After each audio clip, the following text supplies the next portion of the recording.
Hello students, welcome to triple A bright academy. Students, हम अपनी weekly current affair series को continue करते हुए आज कवर करेंगे 12 से 18 जुलाई के करंट अफेयर्स। सभी इंपॉर्टेंट पॉइंट्स को कवर करने की कोशिश करेंगे। अगर आपसे जुड़े रहना चाहते हैं to subscribe our channel, press the bell icon. तो बच्चे, हमारे पास जो इंपॉर्टेंट न्यूज़ है उन्हीं को कवर कर रहे हैं और आने वाले पंजाब के जितने भी एग्जाम्स हैं और हरियाणा या जो स्टेट गवर्नमेंट के एग्जाम्स है वहाँ इंपॉर्टेंट रोल प्ले करेंगे। तो आज हम स्टार्ट करते हैं पहली न्यूज़ का। तो पहली न्यूज़ हमारे पास G20 को लेकर है। तो पहले तो ये G20 है क्या, काफ़ी बच्चों को पता भी होगा जो रेगुलर क्लास लगाते हैं, और कुछ नए बच्चे भी होंगे। तो G20 है क्या, what is G20? So just try to understand G20 क्या है। It's a group of 19 nation plus European Union. 19 तो इसमें कंट्रीज है, जैसे इंडिया है, चाइना है, यूएस है, ठीक है, फ्रांस है, जर्मनी है। इसके अलावा हमारे पास एक ग्रुप है यूरोपियन यूनियन। तो दैट मीन्स व्हाट, G20 में मोर देन 20 कंट्रीज मेंबर हैं। अभी हुआ क्या है बच्चे कि हर साल G20 की चेयरमैनशिप किसी कंट्री के पास होती है। G20 की जो अभी की चेयरमैनशिप है वो किसके पास है, याद रखना। G20 की जो अभी की चेयरमैनशिप है वो हमारे पास इटली के पास है, ठीक है। और जिस कंट्री में हमारे पास मीटिंग्स चलती हैं उस कंट्री का हेड ही G20 का चेयरमैन कहलाता है। तो राइट नाउ कौन है, the head of Italy, Mario Draghi. तो पेपर पॉइंट से बच्चे इनका नाम याद रखना आपको बहुत जरूरी रहेगा कि इटली के करंट हमारे पास जो हेड है वही G20 को चेयर कर रहे हैं। तो ये तो हमने बात की G20 की। तो G20 की अलग अलग मीटिंग्स होती हैं। अभी मीटिंग हुई थी G20 के फाइनेंस मिनिस्टर्स की और सेंट्रल बैंक के गवर्नर्स की। G20 के फाइनेंस मिनिस्टर्स की और सेंट्रल बैंक के गवर्नर्स की। तो इंडिया की तरफ से कौन जाएंगे, तो फाइनेंस मिनिस्टर कौन है, निर्मला सीतारमन। सेंट्रल बैंक के गवर्नर कौन है, शक्तिकांता दास। तो ये इंडिया की तरफ से मीटिंग अटेंड करेंगे। सो डू रिमेंबर, इंडिया की तरफ से मीटिंग ये लोग हमारे पास अटेंड करेंगे। मीटिंग हुई कब थी हमारे पास, ये भी देख लीजिएगा। अभी जुलाई में हुई है और कहां पर हुई, वेनिस वेंटो इटली में, ठीक है। अब ये कुछ पॉइंट्स है जो आपने एग्जाम पॉइंट ऑफ से याद रखने हैं। देखो बच्चे, आपने ये भी याद रखना है अगले साल G20 को होस्ट कौन करेगा। G20 की अगले साल की मीटिंग्स यानी कि 2022 की मीटिंग हमारे पास कौन होस्ट करेगा, वो है इंडोनेशिया। हाँ जी, क्लियर। एक बात और याद रखिएगा बच्चे, थोड़ा सा एक पॉइंट और मैं आपको बता दूं। निर्मला सीतारमन जो है वो हमारे पास राज्यसभा की मेंबर है और इनका फाइनेंस पोर्टफोलियो बरकरार रखा गया है। मिनिस्ट्री में भी रीशफलिंग हुई है, लेकिन फिर भी इनका जो फाइनेंस का पोर्टफोलियो है वो बरकरार रखा गया। ऑल दो देश में फाइनेंशियली बहुत उथल पुथल चल रही है, लेकिन फिर भी इनको फाइनेंस मिनिस्टर बनाए रखा गया है। आपने याद रखना है, Nirmala Sitharaman she is currently member of Rajya Sabha from which state, she is from Karnataka. Do remember, कौन सी स्टेट को हमारे पास ये रिप्रेजेंट करती हैं राज्यसभा में, तो कर्नाटक। सो ये सारे पॉइंट्स आपने याद रखने हैं एग्जाम पॉइंट ऑफ व्यू से। चलिए जी, नेक्स्ट न्यूज़ की तरफ आगे बढ़ते हैं। हमारे पास नेक्स्ट न्यूज़ है इथियोपिया के प्राइम मिनिस्टर एबी अहमद, ठीक है। इन्होंने इलेक्शन जीत लिया है। इथियोपिया की बात करें, one of the important country in Africa की इंपॉर्टेंट कंट्री में से एक है, ठीक है। और यहाँ पर अगर हम इसकी पार्टी की बात करें अबी अहमद की, तो वो इंपॉर्टेंट है। वाई, तो रीजन जान लेते हैं। देखिए, ये जो एबी अहमद हैं इनको 2019 में नोबल पीस पुरस्कार मिला था, नोबल पीस प्राइज। तो जिस बंदे को नोबल प्राइज मिला हो तो वैसी फेमस पर्सनालिटी होता है। तो आपसे पेपर में पूछा जा सकता है अबी अहमद कौन सी कंट्री के हमारे पास फिर से एज अ हेड चुने गए हैं, ठीक है। तो आपने याद रखना है हमारे पास इथियोपिया। देखिए, इथियोपिया के बारे में अगर हम बात करें तो इथियोपिया के थोड़े खराब रिलेशन थे इरिट्रिया के साथ, ठीक है। इसको हमारे पास एबी अहमद ने मैनेज किया और इनको कहीं ना कहीं सॉर्ट आउट कराया।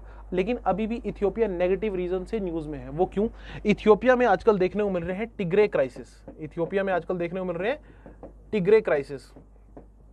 तो याद रखना, टिग्रे क्राइसिस जो है वो कौन सी कंट्री सब्जेक्टेड है, याद रखना, that is subjected to Ethiopia, ठीक है। याद रखना, इथियोपिया से हमारे पास सब्जेक्टेड है। इथियोपिया की कैपिटल है एडिस अबाबा, ठीक है। कैपिटल भी याद रख लेना इथियोपिया की कैपिटल है हमारे पास Addis Ababa, capital of Ethiopia. So these are the some basic facts, ठीक है। ये कुछ बेसिक फैक्ट्स हैं, ओके। और ये भी याद रखना बच्चे, नोबल पीस पुरस्कार जो है वो ओस्लो नॉर्वे में दिया जाता है, ठीक है। नॉर्वे की पार्लियामेंट डिसाइड करती है, जी हाँ, क्वेश्चन याद रखना, नॉर्वे की पार्लियामेंट डिसाइड करती है कि नोबल पीस पुरस्कार किसको मिलेगा, ठीक है। केवल पीस पुरस्कार, शांति का जो नोबल प्राइज है, ठीक है। और उनको दिया कहाँ जाता है, नॉर्वे की राजधानी ओस्लो में। तो ये कुछ क्वेश्चंस हैं जो आपने एग्जाम पॉइंट ऑफ व्यू से याद रखने हैं, ठीक है। हाँ जी, एक बात और मैं आपको बच्चों बता दूं कि दिल्ली सल्तनत जब हमारे पास हुआ करती थी, जब हमारे पास रजिया सुल्तान भारत में रूल कर रही थी, उस समय इथियोपिया को एक अलग नाम से जाना जाता था। ये भी एक बहुत इंपॉर्टेंट क्वेश्चन है बच्चे। उस समय इथियोपिया को एक अलग नाम से जाना जाता था, वो क्या, याद रखिएगा, अब्बैसन, ठीक है। हमारे पास उस समय इथियोपिया को बैसिया के नाम से जाना जाता था। ठीक है, तो ये एक चीज़ याद रखना, क्योंकि एक जलालुद्दीन यकुट नाम का एक स्लेव हुआ करता था, यहाँ से बहुत सारे गुलाम, इथियोपिया को उस समय अबैसिनिया कहा जाता था, तो याद रखना इथियोपिया का ओल्ड नेम क्या है। यहाँ से बहुत सारे गुलामों को भारत लाया जाता था। ठीक है, और उन्हीं में से एक गुलाम था जलालुद्दीन यकुट। ठीक है, जिसको दिल दे बैठी रजिया सुल्तान। ओके, सो चलिए जी आगे चलते हैं हमारे पास नेक्स्ट न्यूज़ की तरफ। वर्जिन गैलेक्टिक, ठीक है, वर्जिन गैलेक्टिक, ये हमारे पास इसने यूनिटी 22 ह्यूमन स्पेस मिशन जो है वो कंडक्ट करना है। ठीक है, अब देखना बच्चे ध्यान से सुनना, यूएस में शुरू हो चुकी है प्राइवेट कंपनीज की स्पेस रेस। 3 कंपनीज इसमें मैदान में है। एक तो है नो डाउट सबसे बड़ी कंपनी जो है यूएस में प्राइवेट स्पेस कंपनी, वो है स्पेसएक्स। फिर हमारे पास है ब्लू ओराइजन, और तीसरी हमारे पास आ गई यहाँ पर एक और कंपनी वर्जिन गैलेक्टिक। ठीक है, वर्जिन गैलेक्टिक। अब बच्चे एग्जाम पॉइंट ऑफ व्यू से समझना, स्पेसएक्स ने जो मिशन कंडक्ट करना है जिसमें वो ह्यूमंस को स्पेस में भेजेंगे, उसका नाम है इंस्पिरेशन 4। इंस्पिरेशन 4। वहीं ब्लू ओराइजन का जो मिशन है जिसमें खुद जेफ बेजोस भी हमारे पास स्पेस में ट्रैवल कर चुके हैं, कर रहे हैं, मतलब कि उसका नाम क्या है, उसका नाम आपको हम बता देते हैं। उसका नाम है हमारे पास न्यू शेफर्ड। उसका नाम है हमारे पास न्यू शेफर्ड। ठीक है, और वर्जिन गैलेक्टिक का नाम आप देख सकते हैं यूनिटी 22। अब ये तो बात हुई हमारे मिशंस के नाम की। कंपनीज को हमारे पास एस्टैब्लिश किसने किया है, तो स्पेसएक्स को किसने एस्टैब्लिश किया है, नो डाउट आपको पता भी होगा काफी बच्चों को, एलन मस्क। ठीक है, वर्ल्ड के सबसे रिचेस्ट पर्सन में से एक है एलन मस्क। यहाँ पर अगर हम बात करें कंपनी को कौन लीड कर रहे हैं, जेफ बेजोस। ठीक है, जो अमेजन के भी फाउंडर है। इसके अलावा अगर हम बात करें वर्जिन गैलेक्टिक की, तो इनके कंपनी के फाउंडर का नाम तो यहाँ पर क्लियरली मेंशन है, रिचर्ड ब्रेंसन। ठीक है, क्लियरली मेंशन है रिचर्ड ब्रेंसन। तो याद रखना बच्चे 3 कंपनीज के बारे में मैंने बात की। ठीक है, तीनों कंपनीज के बारे में आपको याद रखना जरूरी है, इनके मिशंस का नाम याद रखना जरूरी है, पेपर में क्वेश्चन आने के पूरे चांसेस रहेंगे। और इंडियन ओरिजिन की श्रीशी बांदला यहाँ पर एक क्रू मेंबर होंगी जो हमारे पास वर्जिन गैलेक्टिक का मिशन है। तो ये हमारे पास एक और इंडियन ओरिजिन से वुमेन जो स्पेस में ट्रैवल करने जा रही हैं। एक बात बच्चे और मैं आपको बताना चाहूंगा, इन सब के अलावा एक चीज और याद रखना कि रिचर्ड ब्रेंसन जो है वो यूके से है। ठीक है, इनकी नेशनलिटी याद रख लेना, यूके। ये सारे क्वेश्चंस याद रखना, इनकी नेशनलिटी याद रखना, एग्जाम पॉइंट ऑफ से इंपॉर्टेंट। नेक्स्ट हमारे पास विंबलडन चैंपियनशिप 2021। विंबलडन चैंपियनशिप हमारे पास रिसेंटली हुई है। विंबलडन एक ग्रैंड स्लैम टाइटल में से एक है। आपको पता होगा कि इसके अलावा 3 ग्रैंड स्लैम टाइटल और हैं, वो कौन कौन से हैं, ऑस्ट्रेलियन ओपन, यूएस ओपन, ठीक है, और फ्रेंच ओपन, और चौथा है विंबलडन। इन चारों को बोला जाता है टेनिस में ग्रैंड स्लैम टाइटल। ठीक है, इन चारों को कहा जाता है ग्रैंड स्लैम टाइटल। विंबलडन हमारे पास ग्रास कोर्ट पे खेला जाता है, याद रखना बच्चे, विंबलडन जो है वो ग्रास कोर्ट पे खेला जाता है, घास के मैदान पे प्रॉपर, और लंदन में एग्जीक्यूट होता है। इस बार के जो विनर रहे मेंस कैटेगरी में रहे नोवाक जोकोविक सर्बिया से हैं, एशले बार्टी रही ऑस्ट्रेलिया से। ठीक है, नोवाक जोकोविक रहे सर्बिया से, एशले बार्टी रही ऑस्ट्रेलिया से। और यहाँ पर याद रखिएगा इन्होंने डिफीट किसको किया है, तो ये भी याद रखना जरूरी है, डिफीट किसको किया है, मैटियो को और यहाँ पर कैरोलिना प्लिस्कोवा को। ठीक है, सो रनर अप के नाम भी याद रख लेना, विनर्स के नाम भी याद रख लेना। विनर्स ज्यादा इंपॉर्टेंट रहेंगे एग्जाम पॉइंट ऑफ से अगर मैं बात करूं। अब एक चीज और मैं बताना चाहूंगा बच्चे, बहुत इंपॉर्टेंट, ये जो नोवाक जोकोविक हैं वो वर्ल्ड क्लास टेनिस प्लेयर हैं, और इस जीत के साथ जैसे इन्होंने ये हमारे पास विंबलडन चैंपियनशिप जीती है, इनके टोटल ग्रैंड स्लैम टाइटल हो गए 20। तो हमारे पास कितने grand slam title Novak Djokovic जीत चुके हैं, तो 20 grand slam titles Novak Djokovic जीत चुके हैं, जिसमें हमारे पास अलग अलग Australian, US open, French open और हमारे पास विंबलडन, ये सब शामिल है। सो डू रिमेंबर, इनके बारे में आप याद रखना, इनके टाइटल के बारे में याद रखना, और पेपर में एक क्वेश्चन यहाँ से हमें कोई ना कोई मिल ही जाता है। ठीक है, ग्रैंड स्लैम से हमें कोई ना कोई क्वेश्चन पेपर में मिल ही जाता है। नेक्स्ट हमारे पास नेक्स्ट न्यूज भी स्पोर्ट्स से रिलेटेड है, बड़ी स्पोर्ट्स से रिलेटेड न्यूज। वो क्या, इटली ने यूफा यूरो कप 2020 जीत लिया है। ठीक है, UEFA European football championship basically ये हमारे पास कहाँ हुई थी, वेम्बले स्टेडियम। वेम्बले स्टेडियम बहुत ही फेमस स्टेडियम है, नरेंद्र मोदी की स्पीच भी यहाँ पे हो चुकी है। आप कहोगे नरेंद्र मोदी तो वर्ल्ड के पता नहीं कौन कौन से स्टेडियम में स्पीच दे चुके हैं, बट चलो खैर याद रखिएगा, वेम्बले स्टेडियम कहाँ है, लंदन, यूके में। एक क्वेश्चन मेरे पास ये हो गया। यहाँ पर हुआ था फाइनल मैच, जो इंग्लैंड हार गया। जी हाँ, इंग्लैंड की टीम फाइनल तक तो पहुंच पाई लेकिन जीत नहीं पाई, क्योंकि जीत किसने हासिल की, इटली ने। और यहाँ जो फैन थे वो बहुत निराश हुए, और उन्होंने निराशा, अपना जो गुस्सा है जैसे इंडियंस निकालते हैं वो क्या करेंगे, स्टेडियम में तोड़फोड़ शुरू कर देंगे, स्टेडियम के बाहर कचरा फेंकना शुरू कर देंगे, वही सब यहाँ पर भी हुआ, ठीक है। तो कहीं ना कहीं हम सब एक जैसे ही हैं, ठीक है। तो अच्छी बात तो नहीं है, बट चलो अब यहाँ पर ये क्वेश्चन याद रख लेना कि इटली ने यहाँ पर यूरो चैंपियनशिप जीत ली है। फुटबॉल से एक और इंपॉर्टेंट न्यूज़ क्या थी कि अभी हमारे पास कोपा अमेरिका टाइटल हुआ था, कोपा अमेरिका, ठीक है। कोपा अमेरिका कब हुआ था, ठीक है। कहां पर, कौन सी कंट्री ने होस्ट किया, होस्टेड बाय ब्राजील, ठीक है, होस्टेड बाय ब्राजील। तो ब्राजील में हमारे पास ये कप हुआ और फाइनल में ब्राजील और अर्जेंटीना का मैच हुआ, जस्ट लाइक यहां पर भी जैसे हुआ। लेकिन जहां जैसे यहां पर होस्ट हार गई, यहां पर भी होस्ट कंट्री हार गई, जो मेजबानी कर रही थी वो हार गई, यहां पर भी जो मेजबानी कर रहा था वो हार गया, और विनर कौन रहा, अर्जेंटीना। याद रख लेना, इस बार का हमारे पास जो टाइटल है वो किसने जीता है, अर्जेंटीना ने, ठीक है। कोपा अमेरिका टाइटल किसने जीता है, अर्जेंटीना ने जीता है, ब्राजील को हराकर। और जो हमारे पास कंट्री थी जो होस्ट कर रही थी कोपा अमेरिका को, वो हमारे पास कौन सी कंट्री थी, याद रखिएगा, हमारे पास ब्राजील, ठीक है। अर्जेंटीना ने फिर भी जीत लिया। एक चीज और बताना चाहूंगा, अभी अपकमिंग जो फुटबॉल में सबसे बड़ा इवेंट आने जा रहा है वो है 2022 का बच्चे FIFA football world cup. FIFA football world cup हमारे पास आने जा रहा है 2022 का, ये होगा कतर में। ये कहां पे होगा, कतर में, बताया हुआ मैंने बहुत बार। एक चीज और जान लेना, वो क्या कि सबसे ज्यादा फुटबॉल वर्ल्ड कप कौन सी कंट्री ने जीता है, ब्राजील ने। 5 बार फुटबॉल वर्ल्ड कप जो कंट्री, जिस कंट्री ने जीता है वो है ब्राजील। तो ये सारे क्वेश्चंस मैंने आपको फुटबॉल से रिलेटेड कई सारे क्वेश्चंस यहाँ पर बताए, तो ये सारे क्वेश्चंस याद रखना, एग्जाम पॉइंट ऑफ से इंपॉर्टेंट है, ठीक है। नेक्स्ट हमारे पास ministry of corporate affairs incorporate NARCL, एक नई ऑर्गेनाइजेशन एस्टेब्लिश हुई है जिसका नाम है national asset reconstruction company, NARCL।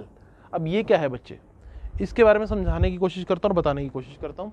देखो, इसको बैड बैंक भी कहा जा रहा है, इसको बैड बैंक भी कहा जा रहा है। अब बैड बैंक क्यों कह रहे हैं, देखिए एक बात समझिए बच्चों, बैंक का काम होता है लोन चैनलाइज करना। अब बैंक लोन देते ही क्यों है, क्योंकि वही इनका इनकम का सोर्स है। बैंक ने जब किसी बंदे को लोन दिया तो बैंक मान के चलता है वो उसकी एसेट है। एसेट का मतलब उसकी जायदाद, या ये कह लो कि उसका हक, क्योंकि बैंक मान के चलता है जो लोन का पैसा बैंक ने दिया है वो रेट ऑफ इंटरेस्ट के साथ वापस आएगा, मल्टीप्लाई होके, रेट ऑफ इंटरेस्ट, ब्याज लग के वापस आएगा। अब कई बार क्या होता है कि कुछ विजय माल्या जैसे लोग रेट ऑफ इंटरेस्ट तो छोड़ो, लोन के अमाउंट भी रिटर्न नहीं करते, रेट ऑफ इंटरेस्ट तो छोड़ो, लोन के अमाउंट भी रिटर्न नहीं करते। तो उस केस में क्या होगा बच्चे, उस केस में तो बहुत बड़ी प्रॉब्लम हो जाएगी। तो उस चीज को मैनेज करने के लिए हमारे पास क्या होता है, देखो ध्यान सुनना, रेट ऑफ इंटरेस्ट को मैनेज किया जाए और हमारे पास सब पैसा जो है वो डूब गया। तो जब ऐसा कुछ होता है, जब विजय माल्या जैसे लोग या नीरव मोदी जैसे लोग पैसा लेकर भाग जाते हैं, उसके लिए हम वर्ड यूज करते हैं NPA। जो पैसा वापस नहीं आता, जो लोन में पैसा दिया गया है लेकिन जब वापस नहीं आता तो उसको हम क्या बोलते हैं, NPA। NPA here means non performing asset, NPA here means non performing asset. नाम याद रखना बच्चे, फुल फॉर्म याद रखना कि बैंक ने जो एसेट थी वो उसने परफॉर्म करना बंद कर दिया, वहां से पैसा आना हो गया है बंद, उसको हम बोलते हैं नॉन परफॉर्मिंग एसेट। अब बैंकों के लिए बहुत सिरदर्दी बनता जा रहा था ये NPA, भारत में बैंकों के लिए बहुत बड़ी सिरदर्दी बनता जा रहा था। तो गवर्नमेंट अब खुद आगे आई है, गवर्नमेंट खुद आगे आई है इस प्रॉब्लम को ठीक करने के लिए। गवर्नमेंट क्या बोलती है कि जो भी 500 करोड़ से ज्यादा के बैड लोन होंगे या NPA होंगे, 500 करोड़ से ज्यादा के जो NPA होंगे किसी भी बैंक के, प्राइवेट बैंक या सरकारी बैंक जो भी हो, 500 करोड़ से ज्यादा अमाउंट है और लोन दिया गया है और वापस नहीं आ रहा, तो उस लोन को फिर से रिकवर करने की रिस्पॉन्सिबिलिटी अब बैंक की नहीं होगी, वो इस कंपनी की होगी। बैंक क्या करेगा, अपना वो केस जो होगा, जो केस होगा रिकवरी का, वो इस कंपनी को ट्रांसफर कर देगा। तो मतलब कि बैंक के लिए लोन रिकवरी का काम कौन सी कंपनी करेगी, NARCL, that is national asset reconstruction company, जिसको बैड बैंक भी कह सकते हैं, क्योंकि ये किसके साथ डील कर रही है, बैड लोन्स के साथ। जो पैसा वापस नहीं आता उसको बैड लोन ही कहेंगे ना, तो बैड लोन के साथ डील कर रही है, इसलिए इसको कहा जा रहा है बैड बैंक। इसके हेड किसको बनाया गया है, पद्म कुमार माधवन नायर जी को, पद्म कुमार माधवन नायर, इनको नया हेड बनाया गया है। सो do remember the name, basic सारी चीजें याद रखना, ठीक है। और ये हमारे पास बहुत जरूरी था, ऐसी डिमांड काफी टाइम से आ रही थी इंडियन बैंक एसोसिएशन की तरफ से। IBA जो है, इंडियन बैंक एसोसिएशन जो है, ये क्या है इंडियन बैंक एसोसिएशन, भारत में 250 से ज्यादा बैंकों ने अपना ग्रुप बनाया हुआ है IBA। तो उनकी काफी टाइम से डिमांड आ रही थी कि हमें चीजों को हैंडल करने में काफी दिक्कत आती है। इसके लिए आप क्या करो, इसके लिए आप कोई ऐसी ऑर्गेनाइजेशन बनाओ, गवर्नमेंट को वो रिक्वेस्ट करते थे जो ऐसी सिचुएशंस को हैंडल कर सके, और इसीलिए यहाँ पर इस ऑर्गेनाइजेशन को बनाया गया। आपको मैं बता दूं बच्चे, इस ऑर्गेनाइजेशन में NARCL में बैंकों ने ही शेयर खरीदे, मतलब इस कंपनी के जो शेयर हैं, इस ऑर्गेनाइजेशन के जो शेयर हैं वो बैंकों ने ही खरीदे हैं, और उसमें सबसे बड़ा शेयर होल्डर कौन है वो भी नाम याद रख लेना। इस ऑर्गेनाइजेशन में सबसे बड़ा शेयर होल्डर, NARCL में सबसे बड़ा शेयर होल्डर कौन है? कैनरा बैंक। सबसे बड़ा शेयर होल्डर कौन है? कैनरा बैंक। कई सारे बैंकों ने पैसा लगाया है, लेकिन सबसे ज्यादा पैसा किस बैंक ने लगाया है? कैनरा बैंक ने। इसके हेड का नाम याद रख लेना, ये याद रख लेना कि 500 करोड़ से ज्यादा के लोन्स में जो प्रॉब्लम होगी उसको हैंडल करने के लिए हमारे पास ये ऑर्गेनाइजेशन जो है वो काम करेगी। ठीक है, ये ऑर्गेनाइजेशन जो है वो काम करेगी। हाँ जी, डन बच्चों। चलिए next news. NICL that is national insurance company limited, इसने क्या कहा है कि वो याक के लिए, अब ये याक क्या होते हैं? देखो, ये हमारे पास कुछ इस तरह का एनिमल होता है याक, ये दिखाई दे रहा हो आपको, काफ़ी हद तक बुल जैसा दिखाई देता है, लेकिन बुल होता नहीं है। बुल से काफ़ी शक्तिशाली होता है, इसकी स्किन पर फर भी होता है, ताकि ये जो अपर हिमालयस वाली रीजन है उसमें रह सके, सर्वाइव कर सके इतनी ठंड में। तो यहाँ पर आप देखिएगा, पहला क्वेश्चन जो मुझे मिल जाता है वो फर्स्ट लाइन से मिल जाता है, नेशनल रिसर्च सेंटर ऑन याक, ये कहाँ पर है? पहला क्वेश्चन मुझे मिल गया, नेशनल रिसर्च सेंटर ऑन याक, ये कहाँ पर है? ये धीरंग अरुणाचल प्रदेश में। ये कहाँ पर है? धीरंग अरुणाचल प्रदेश में आपको देखने को मिलेगा नेशनल रिसर्च सेंटर ऑन याक। मुझे पहला क्वेश्चन मिल गया। अगला क्वेश्चन, यहाँ पर NICL की बात हो रही है, नेशनल इंश्योरेंस कंपनी लिमिटेड की बात हो रही है, जो याक्स को क्या करेगी? एक अलग सी चीज हुई है हमारे पास, याक को इंश्योरेंस प्रोवाइड किया जाएगा। ठीक है, तो एक बड़ी इंटरेस्टिंग चीज हमारे पास हुई है। चलो NICL की बात करते हैं। NICL पहले एक प्राइवेट कंपनी हुआ करता था, प्राइवेट कंपनी के रूप में काम किया करता था, लेकिन इसकी नेशनलाइजेशन हो जाती है बच्चे, राष्ट्रीयकरण हो जाता है 1972 में, याद रखना, क्योंकि NICL देश की एक बड़ी इंश्योरेंस कंपनी है जिसका हेडक्वार्टर आपको देखने को मिलेगा कोलकाता में। ठीक है, हेडक्वार्टर आपको कहाँ देखने को मिलेगा? कोलकाता, वेस्ट बंगाल में। और इसके करंट जो हेड है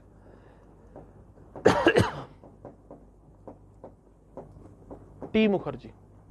ठीक है, हेड का नाम भी याद रख लेना, पेपर पॉइंट से रेलिवेंट है, सीधा सीधा क्वेश्चन आपसे पूछा जा सकता है कि who is the current chairman and MD। Chairman and MD कौन है इसके?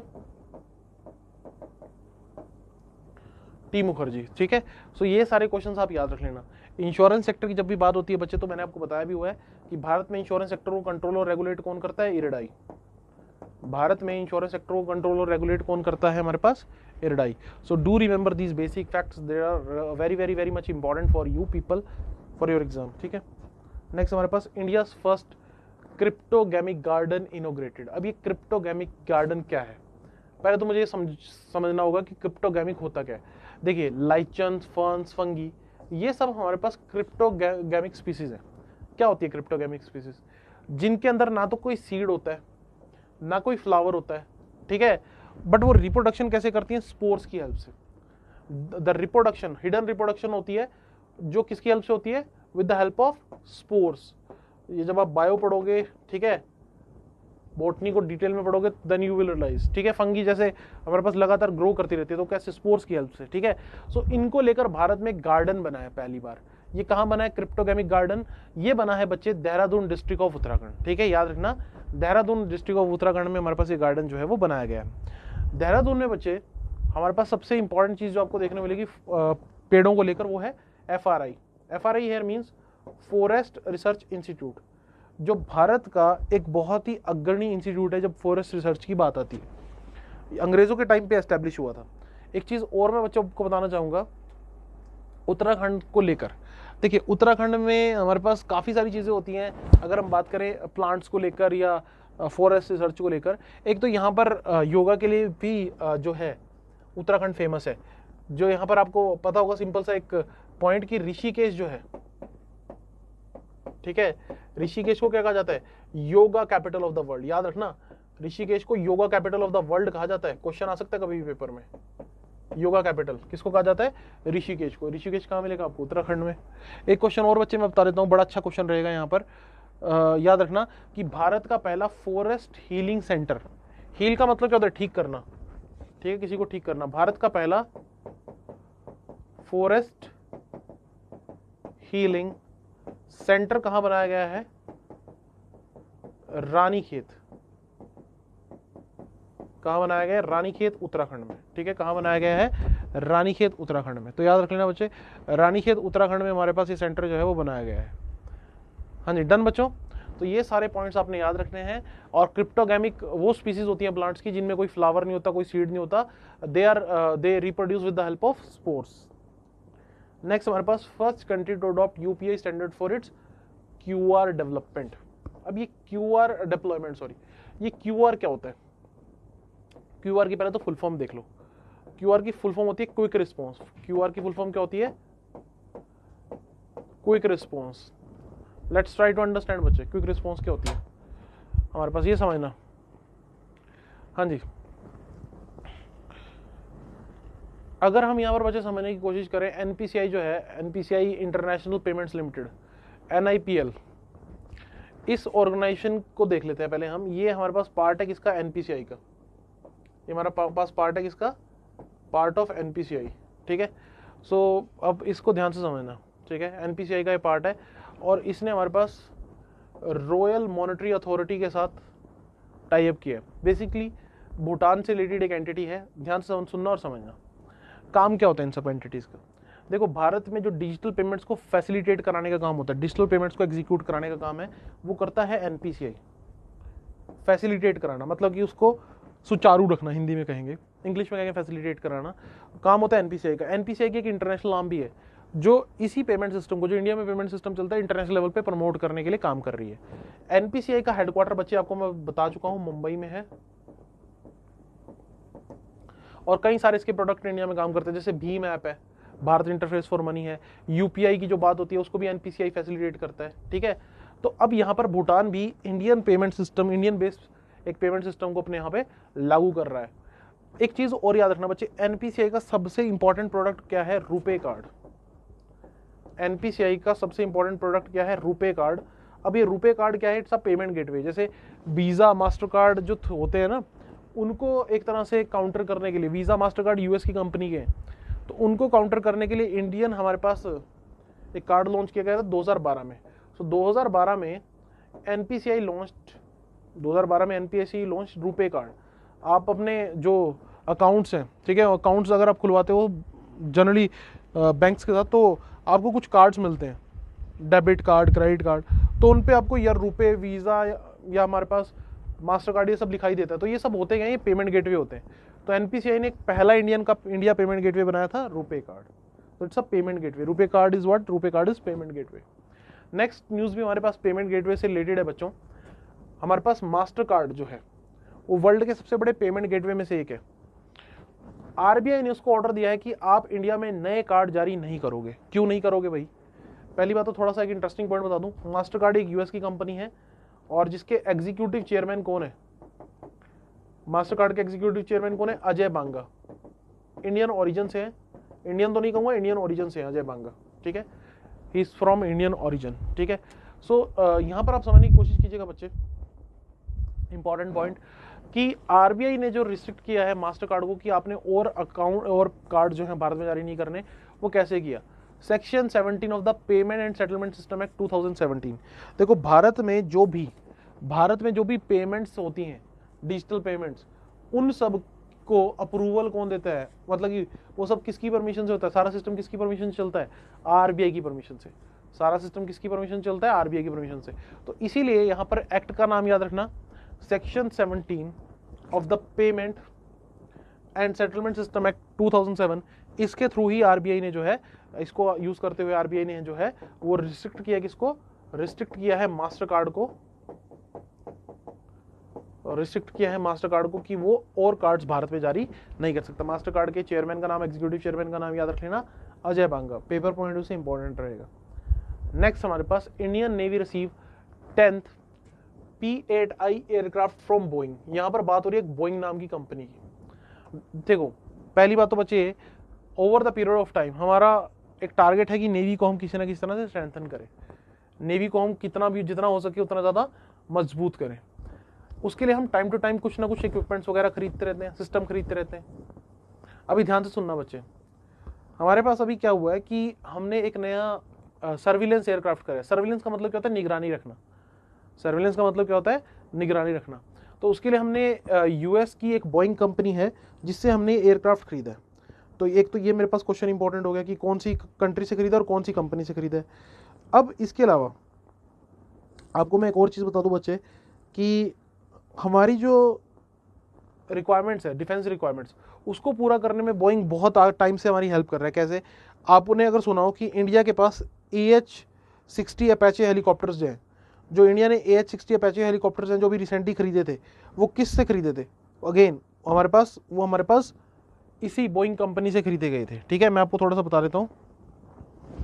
पहली बात तो बच्चे, अगर हमारे पास बात करूं मैं बोइंग कंपनी की, तो यूएस की कंपनी है, और अभी हमने इससे कुछ टाइम पहले बहुत ही फेमस हेलीकॉप्टर खरीदे थे, AH-60 अपैचे हेलीकॉप्टर्स। तो याद रखना, ये वर्ल्ड के सबसे एडवांस हेलीकॉप्टर्स हैं, ये बोइंग कंपनी बनाती है। ठीक है, नेवी की जब हम बात करते हैं बच्चे, चीफ ऑफ नेवल स्टाफ, याद रख लेना, who is the current chief of naval staff, वो कौन है? करमबीर सिंह। नाम याद रख लेना, करमबीर सिंह। ओके, और यहां पर हमने बोइंग से फिर से हमारे पास डिफेंस वेपन्स की सप्लाई ली है। देखो, यूएस की दो बहुत बड़ी कंपनीज है जो डिफेंस इक्विपमेंट बनाती है, एक तो बोइंग और दूसरी कंपनी है लॉकहीड मार्टिन। दोनों के नाम याद रख लेना, कई बार क्वेश्चन आ जाता है कुछ ऐसा ही मिलता जुलता। तो लॉकहीड मार्टिन और बोइंग, ये दोनों हमारे पास यूएस की कंपनीज हैं। ठीक है, जिनका काम है डिफेंस इक्विपमेंट्स को मैन्युफैक्चर करना। अब यहाँ पर बच्चे एक चीज़ और आपको याद रखनी पड़ेगी, ये सब होता है यूएस के डिफेंस। अगर कुछ भी सामान आपने यूएस से खरीदना हो, भले ही वहाँ की प्राइवेट कंपनी से खरीदना हो, लेकिन आपको यूएस के डिफेंस डिपार्टमेंट से अप्रूवल लेना पड़ता है। तो याद रखना, यूएस के डिफेंस में सबसे बड़ी पोजीशन होती है यूएस सेक्रेटरी ऑफ डिफेंस। ठीक है, यूएस में डिफेंस डिपार्टमेंट सबसे बड़ी पोजीशन होती है यूएस सेक्रेटरी ऑफ डिफेंस। तो पोजीशन होती है जैसे हमारे यहाँ डिफेंस मिनिस्टर होता है, तो कौन है? याद रखना, पेपर में आ सकता है, एलॉयड ऑस्टिन। नाम याद रख लेना। ठीक है, Lloyd Austin is the current US secretary of defence, तो do remember all these points. ठीक है, ये सारे पॉइंट्स याद रखना। नेक्स्ट हमारे पास 40th anniversary of APPLE satellite. देखो बच्चे, यहाँ पर क्या हुआ है कि हमारे पास 1981 में हमने एप्पल सैटेलाइट को लॉन्च किया था फ्रेंच गुयाना से। ठीक है, फ्रेंच गुयाना एक छोटी सी कंट्री है साउथ अमेरिका में। ठीक है, फ्रेंच गुयाना एक छोटी सी कंट्री है साउथ अमेरिका में। तो वहां से हमने लॉन्च किया था इंडिया का पहला कम्युनिकेशन सैटेलाइट, जिसका नाम है एप्पल। एप्पल की फुल फॉर्म थी यहाँ पर एरियन पैसेंजर पेलोड एक्सपेरिमेंट। उसकी 40th एनिवर्सरी को सेलिब्रेट किया गया चंडीगढ़ यूनिवर्सिटी, जो कि पंजाब में है। ठीक है, चंडीगढ़ यूनिवर्सिटी पंजाब में इसको हमारे पास सेलिब्रेट किया गया। ठीक है, एप्पल सैटेलाइट। तो यहाँ पर आपको पता चल गया कि इंडिया की पहली कम्युनिकेशन सैटेलाइट थी एप्पल। लेकिन हाँ, अगर कभी ये पूछ लिया कि इंडिया की पहली सैटेलाइट कौन सी थी, तो वो थी आर्यभट्टा। याद रखना, जो पहली सैटेलाइट इंडिया ने लॉन्च की थी वो थी आर्यभट्टा सैटेलाइट। ये फर्स्ट सैटेलाइट थी। लेकिन अगर फर्स्ट कम्युनिकेशन सैटेलाइट का क्वेश्चन आ गया तो उसका आंसर रहेगा एप्पल। तो क्वेश्चन बच्चे ध्यान से पढ़ना, पूछ क्या रहे हैं। ठीक है, और यहाँ पर director of the project Apple जो उस समय थे, प्रोफेसर RM वासगम। ठीक है, इनको अवार्ड दिया गया, life time achievement award by the Chandigarh university. ठीक है, इनका नाम नहीं भी याद रखोगे तो भी चलेगा, कोई इतना इंपॉर्टेंट नहीं होगा। बट ये क्वेश्चंस जो मैंने आपको बताए हैं स्पेशली वो याद रख लेना कि 1981 में इंडिया ने पहला अपना जो कम्युनिकेशन सैटेलाइट है वो लॉन्च किया था। एक चीज़ और बच्चे, जब भी हम बात करते हैं हमारी स्पेस डिपार्टमेंट की, तो इसरो के बारे में याद रख लेना। Basically Indian space research organisation, और हमारे पास जो इसके करंट हेड है के सिवान। ठीक है, याद रख लेना, इनको कहा जाता है rocket man of India. Rocket man of India किसको कहा जाता है? के सिवान को। सो ये बेसिक क्वेश्चंस जो हैं वो याद रख लेना, एग्जाम पॉइंट ऑफ से इंपॉर्टेंट है। ठीक है, चलिए जी आगे बढ़ते हैं।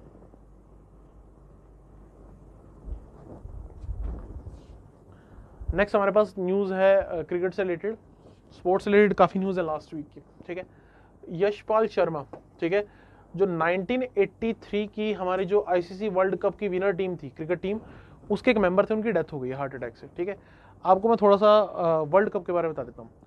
1983 का जो वर्ल्ड कप था बच्चे, ICC क्रिकेट वर्ल्ड कप, उसकी होस्टिंग कंट्री कौन कर रहा था? उसको होस्ट किसने किया था? Hosted by England and Wales. ठीक है, इंग्लैंड एंड वेल्स में हमारे पास ये जो वर्ल्ड कप है वो हुआ था। फाइनल मैच हुआ था इंडिया वर्सेस वेस्ट इंडीज, ठीक है, और इंडिया यहां पर वर्ल्ड कप जीतकर इंडिया ने इतिहास रख दिया था 1983 में, ठीक है। और वर्ल्ड कप आपको पता है कि हर 4 साल बाद होता है, ठीक है। एग्जाम पॉइंट ऑफ व्यू से इंपॉर्टेंट होता है कि वर्ल्ड कप कहाँ हुआ है, विनर कौन है। अभी याद रखना हमारे पास जो अगला वर्ल्ड कप है 2023 में होना है। 2023 में जो आईसीसी का क्रिकेट वर्ल्ड कप है उसका हमारे पास होस्टिंग कौन करेगा, उसकी होस्टिंग करेगा इंडिया, उसकी होस्टिंग करेगा इंडिया। याद रख लेना, सीधा सीधा क्वेश्चन बच्चे। 2023 का जो आईसीसी का क्रिकेट वर्ल्ड कप है उसकी होस्टिंग करेगा इंडिया।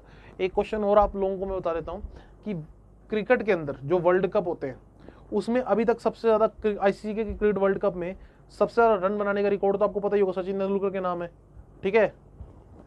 सचिन ने सबसे ज्यादा रन बनाए हैं 2278, ठीक है। मैक्सिमम विकेट्स का रिकॉर्ड किसके नाम है वर्ल्ड कप में, सबसे ज्यादा विकेट्स लेने का ग्लेन मैकग्राथ, ठीक है। 71 विकेट्स लिए ऑस्ट्रेलिया के प्लेयर हैं। तो ये बेसिक फैक्ट्स याद रख लेना। और ये याद रख लेना यशपाल शर्मा जो 1983 वर्ल्ड कप जो विनर थी हमारी क्रिकेट टीम, उसके मेंबर थे, उनकी डेथ हो गई है। नेक्स्ट हमारे पास NTPC renewable energy limited, 100% subsidiary of NTPC. तो इन्होंने हमारे पास यहाँ पर इंडिया का सबसे बड़ा सोलर एनर्जी पार्क लगाने का फैसला कर लिया है रण ऑफ कच्छ में, ठीक है। और ये हमारे पास एनटीपीसी रिन्यूएबल एनर्जी लिमिटेड जो है ministry of new and renewable energy के अंडर काम करती है। तो एक बहुत ही बड़ा प्रोजेक्ट हमारे पास लगने जा रहा है, 4750 मेगावाट का एक प्रोजेक्ट होगा सोलर एनर्जी पार्क, बहुत ही बड़ा। देखिए रन ऑफ कच्छ जो है वो कुछ इस तरह से बंजर हमारे पास जमीन है, उसका एग्रीकल्चर के लिए अगर हम यूज नहीं कर पा रहे तो कुछ ना कुछ प्रोडक्टिव यूज तो कर ही सकते हैं, कुछ ना कुछ तो प्रोडक्टिव यूज कर ही सकते हैं ना बच्चे। तो हमारे पास आप याद रखिएगा प्रोडक्टिव यूज करने के लिए हमने क्या किया यहाँ पर, उसको अच्छे तरीके से यूज हो सके, एक सबसे बड़ा सोलर एनर्जी पार्क जो है वो यहाँ पर बनाने का फैसला लिया है। आपको मैं बता दूं बच्चे कुछ चीजें, भारत में सोलर एनर्जी को लेकर बहुत तेजी से काम चल रहा है। और ये कब से हुआ, जब से हमारे पास आईएसए की फॉर्मेशन हुई है। आईएसए की फॉर्मेशन याद रखना, इंटरनेशनल सोलर अलायंस, ये वो संस्था है जो पूरे विश्व में सोलर एनर्जी के यूज को प्रमोट करती है। और इसका हेडक्वार्टर आपको कहां देखने मिलेगा, गुरुग्राम हरियाणा। इसका हेडक्वार्टर आपको देखने मिलेगा गुरुग्राम हरियाणा, ठीक है। गुरुग्राम हरियाणा में आईएसए का हेडक्वार्टर आपको देखने को मिलेगा। और पेपर पॉइंट से याद रखना, who is the current director general of ISA. ISA के डायरेक्टर जनरल का नाम भी याद रखना, अजय माथुर। अजय माथुर जो है वो करंटली बच्चे आईएसए के डायरेक्टर हैं। आईएसए का काम होता है पूरे वर्ल्ड में और इंडिया में सोलर एनर्जी को प्रमोट करना। और यकीन मानिए जब से एजेंसी आई है भारत में सोलर एनर्जी का यूज जो है वो लगातार बढ़ता ही जा रहा है। एक और चीज यहाँ पर बच्चों मैं कहना चाहूंगा, वो क्या कि हमारे पास इंटरनेशनल लेवल पर सोलर एनर्जी को प्रमोट कौन करता है, इंटरनेशनल लेवल पर सोलर एनर्जी को प्रमोट करने की रिस्पॉन्सिबिलिटी किसकी है। सो इंटरनेशनल लेवल पर सोलर एनर्जी प्रमोट करता है हमारे पास एरिना, ठीक है, इंटरनेशनल रिन्यूएबल एनर्जी एजेंसी। याद रखना बच्चे, एरिना नाम की एक एजेंसी है, ठीक है। तो इंटरनेशनल रिन्यूएबल एनर्जी एजेंसी, जिसका काम होता है पूरे वर्ल्ड में रिन्यूएबल एनर्जी को प्रमोट करना, ठीक है। और याद रख लेना इसका हेडक्वार्टर आपको देखने मिलेगा आबू धाबी में। आबू धाबी कहाँ है, यूएई, ठीक है। आबू धाबी कहाँ है, यूएई, ओके। सो ये चीजें बच्चों याद रख लेना, एग्जाम पॉइंट से इंपॉर्टेंट, ठीक है। नेक्स्ट हमारे पास शेर बहादुर देबा, ये बने हैं नए प्राइम मिनिस्टर ऑफ नेपाल। तो एक कह सकता हूं मैं शायद अच्छी खबर हो इंडिया के लिए आने वाले टाइम में, हम उम्मीद कर सकते हैं, क्योंकि जो इससे पहले प्राइम मिनिस्टर थे नेपाल के, उन्होंने तो इंडिया की नाक में दम किया हुआ था। इलॉजिकल बातें इनकी थी, केपी शर्मा ओली की, पता नहीं पढ़े लिखे थे या नहीं थे, क्या दिमाग था इनका, कभी कुछ कोई भी उल्टा सीधा बयान दे देते थे, ठीक है। और इंडिया और नेपाल के रिलेशन को बिल्कुल बर्बाद करके रख दिया इस केपी शर्मा ने, ठीक है। क्योंकि काफी हद तक चाइना से इन्फ्लुएंस था, बहुत से लोगों का मानना है कि चाइना का पपेट था, कठपुतली केपी शर्मा ओली। अब यहां पर आप देखिएगा बच्चे कि शेर बहादुर देवा नए प्राइम मिनिस्टर बने नेपाल के, और हम उम्मीद करेंगे कि इंडिया और नेपाल के रिलेशन जल्दी स्ट्रेंथन हो, क्योंकि इंडिया और नेपाल के रिलेशन हमेशा से अच्छे रिलेशन रहे हैं। नेपाली लोग इंडिया की काफी हेल्प करते हैं और इंडिया भी नेपाली लोगों की जब भी हेल्प की रिक्वायरमेंट हो आगे आया है। लेकिन इस भाई साहब के अंडर सारा सिस्टम बर्बाद हो गया। प्रेसिडेंट का नाम याद रखना कि हमारे पास विद्या देवी भंडारी जो है वो करंट प्रेसिडेंट है नेपाल की, प्राइम मिनिस्टर बने शेर बहादुर देवा, ठीक है। 5वीं बार ये हमारे पास क्या बने हैं, प्राइम मिनिस्टर बने हैं। क्वेश्चन याद रखना बच्चे, इंडिया और नेपाल के बीच में बॉर्डर कैसे डिसाइड हुई थी? 1815 में एक ट्रीटी हुई थी, ट्रीटी का नाम था ट्रीटी ऑफ सगौली, ठीक है, ट्रीटी ऑफ सगौली, ठीक है, ट्रीटी ऑफ सगौली, सगौली की संधि हिंदी में कहा जाता है इसे, ठीक है, सगौली। मैं स्पेलिंग थोड़ी ठीक कर देता हूं।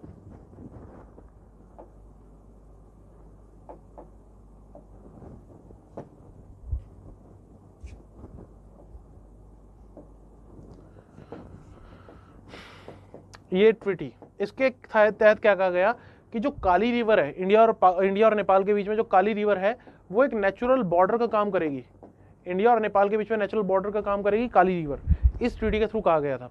आपको एक और चीज याद रखनी है बच्चे, जो कई बार पेपर में पूछी गई है, भारत के कितने राज्य नेपाल के साथ बॉर्डर शेयर करते हैं? तो भारत के कितने राज्य नेपाल के साथ बॉर्डर शेयर करते हैं? 5 राज्य। भारत के कुल 5 राज्य ऐसे हैं जो नेपाल के साथ बॉर्डर शेयर करते हैं। उसमें सबसे लंबा बॉर्डर यूपी के साथ है और सबसे छोटा बॉर्डर है वेस्ट बंगाल के साथ। छोटा बॉर्डर सबसे ज्यादा जो है वो वेस्ट बंगाल के साथ है। तो एक क्वेश्चन याद रखना एग्जाम पॉइंट ऑफ व्यू से। चलिए जी, नेक्स्ट हमारे पास China, world first commercial SMR। देखिए हमारे पास कमर्शियल स्मॉल मॉड्यूलर रिएक्टर, जिसका नाम उन्होंने दिया है लिंगलोंग 1। अब ये क्या है बच्चे? एक न्यूक्लियर पावर प्लांट है हमारे पास चाइना में, और वहां पर क्या किया जा रहा है? कमर्शियल स्मॉल मॉड्यूलर रिएक्टर बनाने का काम शुरू हो चुका है। अब ये कमर्शियल लेवल पर रिएक्टर्स प्रोड्यूस करेंगे जिनका अलग अलग जगहों पर यूज होगा। और न्यूक्लियर रिएक्टर का मतलब क्या है? एनहांस इन एनर्जी, एनर्जी की प्रोडक्शन बढ़ेगी।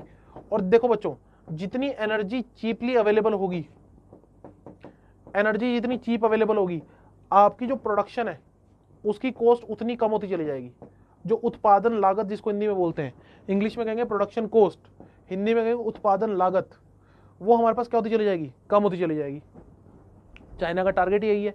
और इन रिएक्टर्स को जो है वो अप्रूवल मिल चुका है हमारे पास AEIA से। AEIA क्या है? इंटरनेशनल एटॉमिक एनर्जी एजेंसी, जिसका हेडक्वार्टर बच्चे वियना में है। याद रखना, थोड़ा सा मैं आपको बताना चाहूंगा कि हमारे पास IAEA, ये हमारे पास वो एजेंसी है जो world wide nuclear power plants को कंट्रोल और रेगुलेट करती है। इसका काम रहता है world wide nuclear power plants को कंट्रोल और रेगुलेट करना। अब इससे भी इनको अप्रूवल मिल चुका है। ऑल्दो एशिया का पहला जो न्यूक्लियर रिएक्टर था, एशिया के अंदर जो पहला रिसर्च न्यूक्लियर रिएक्टर था, वो भारत ने बनाया था। लेकिन अब चाइना और भारत में कोई कंपैरिजन नहीं रहा। चाइना बहुत आगे निकल चुका है। किसी भी एस्पेक्ट में आप बात कर लीजिए, चाहे टेक्नोलॉजी की, चाहे स्पेस की, चाहे प्रोडक्शन की, चाहे GDP की, हर चीज में वो हमसे बहुत आगे निकल चुके हैं। ठीक है, हाँ, पॉपुलेशन में पीछे रह जाएंगे शायद, ये मैं कह सकता हूँ, है ना। इंडिया पॉपुलेशन में पीछे छोड़ देगा और तो कुछ नहीं हो सकता। बाकी तो मुझे उम्मीद नहीं दिखती कि किसी भी चीज में हम चाइना को इतनी जल्दी पीछे छोड़ पाएंगे। चलो आगे हम अगर बात करें, एक चीज याद रख लेना कि इंडिया ने एशिया का पहला जो रिएक्टर बनाया था, न्यूक्लियर रिएक्टर, उसका नाम था अप्सरा। ठीक है, ये क्वेश्चन याद रख लेना, एग्जाम में ऐसे क्वेश्चन कई बार पूछ ले जाते हैं।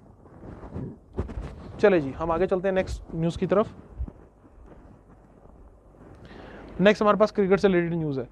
तो fastest cricketer to score 14 ODI century, Pakistan के जो बाबर आजम है, उन्होंने रिकॉर्ड बनाया है सबसे तेजी से 14 सेंचुरीज बनाने का।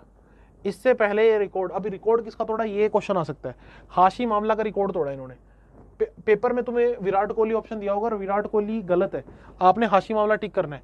81st इनिंग में 81 मैचेस में इन्होंने 14 सेंचुरी बना दी है। सबसे तेज सेंचुरी, 14 सेंचुरी बनाने का जो रिकॉर्ड है, बाबर आजम के नाम हो गया है, जो पाकिस्तान टीम से है। अभी एक और चीज मैं बता दूं बच्चे, एक और चीज याद रखना, एक और रिकॉर्ड अभी रिसेंटली बना है क्रिकेट में हमारे पास। क्रिस गेल, नाम सबने सुना ही होगा, बताने की जरूरत नहीं। वेस्ट इंडीज के बहुत ही फेमस क्रिकेटर हैं, जिन्हें यूनिवर्सल बॉस कहा जाता है। क्या कहा जाता है? Universal boss. इन्होंने बच्चे T20 फॉर्मेट में, ठीक है, T20 में इन्होंने बना दिए 14,000 रन। ऐसा करने वाले वर्ल्ड के इकलौते क्रिकेटर बन गए हैं। ठीक है, याद रखना कि किस प्लेयर ने हमारे पास 14,000 रन बनाए हैं। ठीक है, 14,000 रन बनाए हैं हमारे पास इंटरनेशनल, सॉरी T20 में, not the one day, international T20 में। तो याद रख लेना यूनिवर्सल 40। और अभी एक चीज मैं और बताना चाहूंगा बच्चे, मंगोलिया, तजिकिस्तान और स्विट्जरलैंड, ये नए मेंबर बने हैं ICC के। ICC ने 3 नए मेंबर्स अभी ऐड ऑन किए हैं, और अब ICC के टोटल मेंबर कितने हो गए? 106। ठीक है, ICC international cricket council cricket की रेगुलेटरी बॉडी है और इसकी मेंबरशिप अभी 3 और कंट्रीज ने ली है, Mongolia, Tajikistan and Switzerland. Mongolia, Tajikistan and Switzerland became the new members of ICC, और अभी आईसीसी के मेंबर बढ़कर हो गए हैं टोटल 106। ठीक है, टोटल कितने मेंबर हो गए हैं? 106, तो ये याद रख लेना। नेक्स्ट, हाँ जी, इंडिया फर्स्ट ग्रेन एटीएम, अनाज एटीएम के थ्रू मिलेगा। ठीक है, एटीएम की फुल फॉर्म तो थोड़ा आपको याद ही होगी, ऑटोमेटिक टेलर मशीन। अब हरियाणा के जो डिप्टी सीएम है दुष्यंत चौटाला, जेजेबी पार्टी से हैं, जननायक जनता पार्टी। ठीक है, इन्होंने इंडिया का पहला ग्रेन एटीएम लॉन्च किया है फारूक नगर, गुरुग्राम डिस्ट्रिक्ट, हरियाणा। बेसिकली क्या है, जो हमारे पास अंडर प्रिविलेज लोग हैं सोसाइटी में, जो हमारे पास ऐसे लोग जो हेल्प की जिनको ज़रूरत है, ठीक है, फाइनेंशियली और बाकी तरह से हेल्प की ज़रूरत है, तो उनको राशन वगैरह अलोकेट करने के लिए मशीन का यूज़ होगा। इससे क्या होगा, कोविड के टाइम पर फिजिकल कांटेक्ट भी कम होगा। दूसरा, सिस्टम में ट्रांसपेरेंसी की उम्मीद भी की जा सकती है। आपको मैं बता दूं बच्चे, सेंट्रल गवर्नमेंट की एक बहुत इंपॉर्टेंट स्कीम चल रही है अनाज के डिस्ट्रीब्यूशन के लिए, दैट इज प्रधानमंत्री गरीब कल्याण योजना। ठीक है, याद रखना, जिसके थ्रू गवर्नमेंट जो है, सेंट्रल गवर्नमेंट जो है, वो हमारे पास जो फूड है, ठीक है, ग्रेन है, अनाज वगैरह है और दालें वगैरह है, वो प्रोवाइड कर रहे हैं लोगों को कोविड के टाइम पर, ताकि वो सर्वाइव कर सके। तो फुल फॉर्म याद रखना, GKY की, दैट इज प्रधानमंत्री गरीब कल्याण योजना, जिसमें हमारे पास एडिशनल 5 किलो फूड ज़्यादा दिया जा रहा है। पब्लिक PDS सिस्टम में 5 किलो अनाज तो पहले ही मिलता है PDS सिस्टम के थ्रू, पब्लिक डिस्ट्रीब्यूशन सिस्टम के थ्रू। अब यहाँ पर इसमें एडिशनल 5 kg फूड ग्रेन भी प्रोवाइड किया जा रहा है। ठीक है, और हरियाणा के नए गवर्नर का नाम याद रख लेना, हरियाणा में भी नए गवर्नर आए हैं, बंदारू दत्तारैया। ठीक है, हरियाणा के नए गवर्नर का नाम भी याद रख लेना। सीएम तो आप सब लोगों को पता ही होंगे हरियाणा के, ठीक है, खट्टर साहब, मनोहर लाल खट्टर। ओके, नेक्स्ट हमारे पास ISRO conduct the test of Vikas engine. अब ये क्या चक्कर है बच्चे, देखो आने वाले टाइम में इसरो का जो सबसे बड़ा प्रोजेक्ट है वो हमारे पास कौन सा प्रोजेक्ट है, गगनयान मिशन या गगनयान प्रोग्राम। ये इंडिया का ऐसा पहला मिशन होगा जिसमें इंडिया ह्यूमंस को स्पेस में भेजेगा, जिसमें इंडिया क्या करेगा, ह्यूमंस को स्पेस में भेजेगा। और इसके लिए सेंट्रल गवर्नमेंट ने कितना पैसा एलोकेट किया वो भी मैं आपको बता दूं। इसके लिए सेंट्रल गवर्नमेंट ने एलोकेट किए हैं 10,000 करोड़ रुपए। इसके लिए हमारे पास सेंट्रल गवर्नमेंट ने एलोकेट कितना पैसा एलोकेट किया है, 10,000 करोड़, जो कि छोटी अमाउंट नहीं होती बच्चे, ये एक अच्छी खासी अमाउंट होती है। इसमें हमारे पास 3 इंडियन एस्ट्रोनॉट्स को स्पेस में भेजा जाएगा, जो लगभग 5 से 7 दिन लगाकर आएंगे। अब यहाँ पर एक अच्छी चीज़ क्या है कि ये इंडिया खुद अपने दम पर ये सब कंडक्ट कर रहा है। इंडिया जो है ये सब किसके दम पर, खुद के दम पर कंडक्ट कर रहा है। इसके लिए जो रॉकेट यूज किया जाएगा, रॉकेट जो है वो GSLV Mark 3 है। रॉकेट जो यूज किया जाएगा उसका नाम है GSLV Mark 3। इसको बाहुबली बोलते हैं। ठीक है, इसको इंडियन मीडिया क्या नाम से जानती है, बाहुबली के नाम से, बाहुबली रॉकेट GSLV Mark 3। और इसी के लिए हमारे पास एक नया इंजन भी तैयार हो रहा है, विकास इंजन। तो इंजन का नाम याद रख लेना। ठीक है, कितना पैसा लोकेट हुआ वो याद रख लेना। 2022-23 तक इससे पहले इस मिशन को एग्जीक्यूट कर दिया जाएगा। पहले तो उम्मीद ये की जा रही थी कि 2022 के शुरुआत से पहले, यानी कि दिसंबर 2021 में इसको लॉन्च कर देंगे, लेकिन कोविड के चलते हर प्रोजेक्ट डिले हो गया है। हर प्रोजेक्ट में प्रॉब्लम आती है क्योंकि फुल फोर्स के साथ कोई भी ऑर्गेनाइजेशन काम नहीं कर सकती। और आपको मैं बता चुका हूँ इंडियन स्पेस रिसर्च ऑर्गेनाइजेशन के बारे में कि इसके चेयरमैन कौन है, के सीवान। इसरो का हेडक्वार्टर बेंगलुरु में है। इसरो सैटेलाइट कहाँ से लॉन्च करता है, सतीश धवन स्पेस सेंटर से। ठीक है, इसरो सारी सैटेलाइट्स कहां से लॉन्च करता है, सतीश धवन स्पेस सेंटर, जो कि कहां है, श्रीहरिकोटा, आंध्र प्रदेश, जो कि कहां है, Sriharikota, Andhra Pradesh. So do remember these facts. ठीक है, इंपॉर्टेंट फैक्ट्स हैं। चलिए जी आगे चलते हैं। हरियाणा पोस्टपोन 2021 खेलो इंडिया यूथ गेम्स। तो भाई कोविड का इंपैक्ट गेम्स पे भी दिखाई दे रहा है। तो हरियाणा में होने थे 2021 खेलो इंडिया यूथ गेम्स, जिसमें यूथ ने पार्टिसिपेट करना था। और बेसिक इसका ऑब्जेक्टिव क्या है, इंडिया में स्पोर्ट्स को नेक्स्ट लेवल पे लेके जाया जाए ताकि इंडियंस भी अवार्ड जीत सके हमारे पास ओलंपिक्स में। ओलंपिक्स में इंडिया मेडल नहीं ला पाता। तो खेलो इंडिया यूथ गेम्स नवंबर 2021 में हरियाणा में होने थे। इसके लिए हरियाणा के 3 शहर पंचकूला, शाहबाद और अंबाला को चुना गया था, और 2 यूनियन टेरिटरीज दिल्ली और चंडीगढ़ को भी चुना गया था। ऐसा क्यों, देखो हमारे पास हर स्पोर्ट्स के लिए स्टेडियम आपको चंडीगढ़ और पंचकुला में नहीं मिलेगा। कुछ स्टेडियम ऐसे हैं जो दिल्ली में ही मिलेंगे। तो ये दर्शाता है कि हमारे पास हर तरह के स्टेडियम नॉर्थ में अवेलेबल है ही नहीं।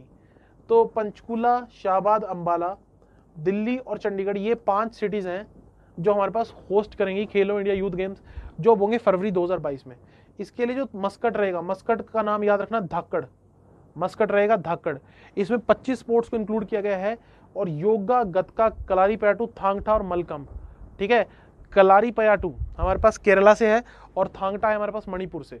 याद रख लेना, गतका आपको पता होगा पंजाब से, और मलखम्ब है मध्य प्रदेश और महाराष्ट्र से। ये चीजें याद रखना। टोटल 25 स्पोर्टिंग इवेंट इसमें होंगे। और इसमें कितनी इंडिजिनस गेम्स को ऐड किया गया? इंडिजिनस का मतलब जो भारत में ही जो शुरू हुई है, तो इसमें टोटल 5 गेम्स को ऐड किया गया है। Do remember these points. ठीक है, नेक्स्ट हमारे पास India, Sri Lanka and Maldives conducted TTX 2021. What is TTX? That is Trilateral Tabletop Exercise. अब ये एक्सरसाइजेस क्या होती हैं? बेसिकली कोऑपरेशन बढ़ाने के लिए और किसी भी प्रॉब्लम को आगे फ्यूचर में उसको हैंडल करने के लिए हमारे पास ये exercise time to time conduct की जाती है। तो आपने याद रखना, इसमें 3 कंट्रीज की इन्वॉल्वमेंट थी, इंडिया, श्रीलंका और मालदीव। इसमें एक चीज़ पे आपको फोकस कराना चाहूँगा मैं, सागर। देखिए बच्चे ध्यान सुनिएगा, सेंट्रल गवर्नमेंट का एक प्रोजेक्ट चल रहा है मिशन सागर, जिसमें हम चाहते हैं कि जो इंडियन ओशन में जो कंट्रीज हैं, इंडियन ओशन वाली जो कंट्रीज हैं, उनके साथ रिलेशन जो है वो थोड़े स्ट्रेंथन किए जाएं। इंडियन ओशन में जो कंट्रीज हैं उनके साथ जो रिलेशन है वो थोड़े स्ट्रेंथन किए जाएं। और इसकी आप फुल फॉर्म देखिए, security and growth for all in the region. कौन सी region? Indian ocean region. Basically जो भी नेबर कंट्रीज हैं हमारी, हम चाहेंगे उनके साथ रिलेशन इतने अच्छे हों कि आने वाले टाइम में वो कंट्री हर प्रॉब्लम में इंडिया का साथ दें। ठीक है, और हम भी उनका साथ दे रहे हैं। जैसे कोविड के टाइम पर हमने उन्हें वैक्सीन और भी जो भी रिक्वायरमेंट जो उनकी थी वो फुलफिल करने की पूरी कोशिश की। तो ये जो फैक्ट्स हैं बच्चे याद रखना। ऑल्दो आपको मैं एक और चीज़ बताना चाहूँगा, इंडियन ओशन में कोऑपरेशन को बढ़ाने के लिए एक ऑर्गेनाइजेशन भी काम, इंडियन ओशन रिम एसोसिएशन। इसका हेडक्वार्टर आपको देखने को मिलेगा इबीन मॉरिशस में। इबीन मॉरिशस में आपको देखने को मिलेगा headquarter of IORA, that is Indian Ocean Rim Association. इसके टोटल 23 मेंबर कंट्रीज हैं इंक्लूडिंग इंडिया। याद रख लेना, इसके टोटल 23 मेंबर कंट्रीज हैं इंक्लूडिंग इंडिया। सागर की फुल फॉर्म भी याद रखनी है, security and growth for all in the region. ठीक है, और इंडियन नेवी के हेड आपको मैंने ऑलरेडी बता दिया, करमबीर सिंह। नेक्स्ट हमारे पास डिजिटल प्लेटफॉर्म किसान सारथी। एक डिजिटल प्लेटफॉर्म लॉन्च हुआ है किसान सारथी, ताकि किसानों को कोई भी इंफॉर्मेशन अगर चाहिए हो तो उनकी खुद की लैंग्वेज में वो उसकी डिमांड कर सकें। अब यहाँ पर 2 मिनिस्टर्स का नाम सामने आया है। एक तो नरेंद्र सिंह तोमर जो एग्रीकल्चर मिनिस्टर है, पहले भी यही थे, लेकिन एक नया नाम जो ज्यादा इंपॉर्टेंट, अश्विनी वैष्णव। अश्विनी वैष्णव को बच्चे सबसे ज्यादा पढ़े लिखे मिनिस्टर अगर मोदी कैबिनेट में है तो ये अश्विनी वैष्णव है। इनको एक तो इलेक्ट्रॉनिक्स और इंफॉर्मेशन टेक्नोलॉजी मिनिस्टर बनाया गया, दूसरा रेलवे मिनिस्टर इनको बनाया गया। याद रखना, रेलवे मिनिस्टर कौन है हमारे पास? अश्विनी वैष्णव। और साथ में हमारे पास रेलवे मिनिस्टर के साथ साथ ये एक और मंत्रालय होस्ट कर रहे हैं। वो कौन सा मंत्रालय हमारे पास? Ministry of information and IT. ठीक है, सो अब यहाँ पर एक और चीज मैं बच्चे बताना चाहूंगा, ये इन्होंने लॉन्च किया ऑन द 93rd हमारे पास occasion of ICAR, Indian council of agriculture research. देखो, Indian council of agriculture research, ठीक है, ये हमारे पास एक इंपॉर्टेंट ऑर्गेनाइजेशन है जिसके चेयरपर्सन हमेशा कौन होते हैं? Union agriculture minister. नाम याद रख लेना। तो अभी कौन होंगे? नरेंद्र सिंह तोमर। ठीक है, नरेंद्र सिंह तोमर। फार्मर की हेल्प करने के लिए हमारे पास कई सारे प्रोग्राम चल रहे हैं, लेकिन ये अभी नई चीज आई है। उसके अलावा सबसे बड़ा प्रोजेक्ट जो सेंट्रल गवर्नमेंट का चल रहा है फार्मर्स की हेल्प करने के लिए, पिछले लेक्चर्स में भी बताया मैंने, पीएम किसान यानी कि प्रधानमंत्री किसान सम्मान निधि, जिसमें किसानों को 6,000 रुपए दिए जाते हैं साल के। ठीक है, जिसमें किसानों को 6,000 रुपए दिए जाते हैं साल के, 2,000 की 3 किस्तें। ठीक है, 2,000 की 3 किस्तें, साल के 6,000 रुपए। याद रख लेना, एग्जाम पॉइंट ऑफ सीधा सीधा क्वेश्चन मेरे लिए बन जाता है। Next last news for the day बच्चों। ठीक है, आज की लास्ट न्यूज देखो, चाइना को लेकर 2 बुक्स बताऊंगा। ठीक है, चाइना को लेकर 2 बुक्स। एक तो है कांति वाजपेयी की book, India versus China, why they are not friends, कि इंडिया और चाइना कभी फ्रेंड्स क्यों नहीं बने, क्या रीजंस है, कभी फ्रेंड्स क्यों नहीं बन सकते, उसके बारे में बात की गई है। दूसरा, विजय केशव गोखले, जो अभी फॉरवर्ड फॉरेन सेक्रेटरी रह चुके हैं, इन्होंने लिखी है the long game, how China negotiate with India. तो ये चाइना और इंडिया के रिलेशन पर अभी रिसेंटली 2 बुक्स आई हैं, और दोनों बहुत ही जाने माने लोगों ने लिखी हैं। पेपर में क्वेश्चन आने की पॉसिबिलिटी भी पूरी रहेगी। ठीक है, ये बता दूं कि पेपर में पूरी पॉसिबिलिटी रहेगी। देखो, चाइना और इंडिया का जो विवाद है वो सिर्फ हमारे पास कुछ लोगों को लगता है कि कश्मीर वाली साइड ही है, वो हमारे पास जहां पर पेंगोंग तसोल लेक है, ठीक है, लद्दाख वाली साइड, बेसिकली कश्मीर भी नहीं कहूँ तो लद्दाख को तो ज़्यादा बेटर है, लद्दाख वाली साइड है। लेकिन अरुणाचल को भी चीन अपना हिस्सा बताता है, ठीक है। इतना बड़ा एरिया होते हुए भी चीन को क्या लगता है कि उसे बस दूसरे के एरिया पे कब्जा कर लेना चाहिए, कैसे भी हो दूसरे के एरिया पे कब्जा कर लेना चाहिए। हमेशा चीन का टारगेट कुछ ऐसा ही रहता है। चलो खैर, अभी के लिए आप ये बुक्स के नाम याद रखिएगा, बुक्स के नाम एग्जाम पॉइंट से इंपॉर्टेंट है, ठीक है। और राइटर्स के नाम पेपर में सीधा सीधा क्वेश्चन हमारे पास पूछ लिया जाएगा। तो ये थे बच्चे हमारे पास लास्ट वीक के करंट अफेयर्स। आशा करता हूँ आपको सब अच्छे समझ आएगा। हमसे जुड़े रहिए, do subscribe our channel. Thank you, have a nice day.